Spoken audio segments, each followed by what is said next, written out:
नमस्कार दोस्तों, आप सभी का स्वागत है। मैं हूं वीरेंद्र सिंह राठौड़। विधानसभा चुनाव जिस तरह से जैसे जैसे नज़दीक आते जा रहे हैं, बीजेपी में छोटी छोटी बातें उभर कर सामने आ रही हैं। छोटी छोटी बातें मसलन आप देखिए कि सागर जिले के दो जो वरिष्ठ मंत्री हैं वो सागर जिले के ही एक और मंत्री की शिकायत लेकर सत्ता और संगठन के पास पहुंचे और सामूहिक इस्तीफे की बात भी कह डाली।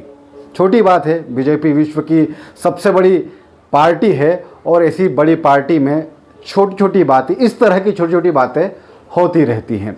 आप देखिए उसके बाद में कटनी में जो पूर्व विधायक है वो ये कह रहे हैं कि पार्टी में उन्हें उपेक्षा का शिकार होना पड़ रहा है और आने वाले समय में अगर कांग्रेस पार्टी उन्हें ऑफर देती है तो वे इस पर विचार करेंगे। लेकिन बीजेपी के लिए छोटी छोटी बात है और इस तरह की विश्व की सबसे बड़ी पार्टी में इस तरह की छोटी छोटी बातें होती रहती हैं। पूर्व मुख्यमंत्री, बीजेपी के वरिष्ठ नेता कैलाश जोशी के बेटे दीपक जोशी जो विधायक भी रहे हैं और बीजेपी सरकार में मंत्री भी रहे हैं, वो अपने पिता की तस्वीर के साथ में बीजेपी को छोड़कर कांग्रेस में चले गए। लेकिन बीजेपी में इस तरह की छोटी छोटी बातें होती रहती हैं। पिछले दिनों भोपाल में प्रदेश कार्य समिति की बैठक हुई। मंच से कैलाश विजयवर्गीय को कहना पड़ा कि कार्यकर्ताओं की उपेक्षा हो रही है, अनुभवी नेताओं को दरकिनार करने की कोशिश हो रही है। प्रभारी मंत्री आंधी की तरह जाते हैं और तूफान की तरह लौट आते हैं। जिला अध्यक्ष भी बड़े छोटे और वरिष्ठों का लिहाज नहीं रख रहे हैं। लेकिन बीजेपी में इस तरह की छोटी छोटी बातें होती रहती हैं। अब ऐसे कितनी ही छोटी छोटी बातों के उदाहरण दिए जा सकते हैं और ये सब छोटी छोटी बातें विधानसभा चुनाव के पहले हो रही हैं। लेकिन फिर भी बीजेपी संगठन के जो मुखिया हैं प्रदेश में, वी.डी. शर्मा, उनका कहना है कि पार्टी में किसी भी कार्यकर्ता की उपेक्षा नहीं होती है।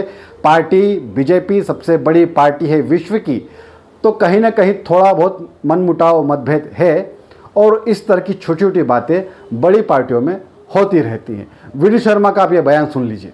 अपेक्षित कार्यकर्ता है क्योंकि ये दुनिया का सबसे बड़ा दल है, सबसे बड़ा दल है और भारतीय जनता पार्टी दुनिया के सबसे बड़े दल होने के साथ पंच सरपंच से लेकर के प्रधानमंत्री राष्ट्रपति तक, लेकिन भारतीय जनता पार्टी एक पद्धति का संगठन है, एक विचार का संगठन है।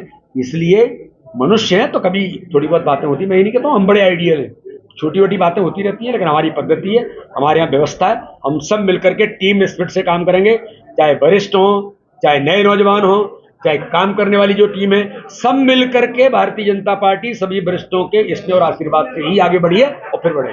तो शर्मा साहब कह रहे हैं कि छोटी छोटी बातें होती रहती है और सबका साथ लेकर इस बार इतिहास रचा जाएगा आने वाले विधानसभा चुनावों में।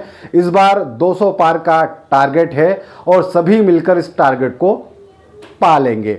लेकिन अगर ये छोटी छोटी बातें लगातार बढ़ती रही और बड़ी बड़ी अगर बातों में बदल गई, बड़े बड़े घटनाक्रम में बदल गई, तो क्या बीजेपी अपना ही लक्ष्य हासिल कर पाएगी? क्योंकि अभी तो बीजेपी के तमाम सर्वे हैं वो 200 के आधे भी जो सीट है उनको नहीं बता रहे हैं।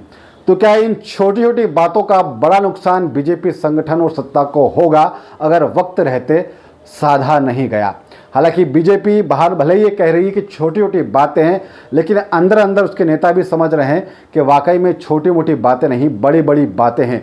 इसलिए तो कैलाश विजयवर्गीय जैसे बड़े नेता को कार्य समिति की बैठक में खुले मन से कहना पड़ा कि कार्यकर्ताओं की उपेक्षा ठीक नहीं है। कर्नाटक में इसी तरह कार्यकर्ताओं की नाराज़गी, नेताओं की नाराज़गी और उपेक्षा के चलते 37 विधानसभा सीट बीजेपी ने हारी है। तो ये छोटी छोटी बातें नहीं है, संगठन को इस पर गंभीरता से विचार करना चाहिए। अब पार्टी नेता कुछ भी कह रहे हो, लेकिन मुखिया तो यही कह रहे हैं कि छोटी छोटी बातें हैं। आने वाले दिनों का इंतज़ार कीजिए कि छोटी छोटी बातें कम होती हैं या जैसे जैसे चुनाव नज़दीक आएंगे ये छोटी छोटी बातें बढ़ती जाएंगी। बहुत बहुत शुक्रिया। अगर आप हमें फेसबुक पर देख रहे हैं तो हमारे फेसबुक को लाइक करें, शेयर करें, कमेंट करें। अगर आप हमें यूट्यूब पर देख रहे हैं तो हमारे चैनल को सब्सक्राइब करना ना भूलें। बहुत बहुत शुक्रिया।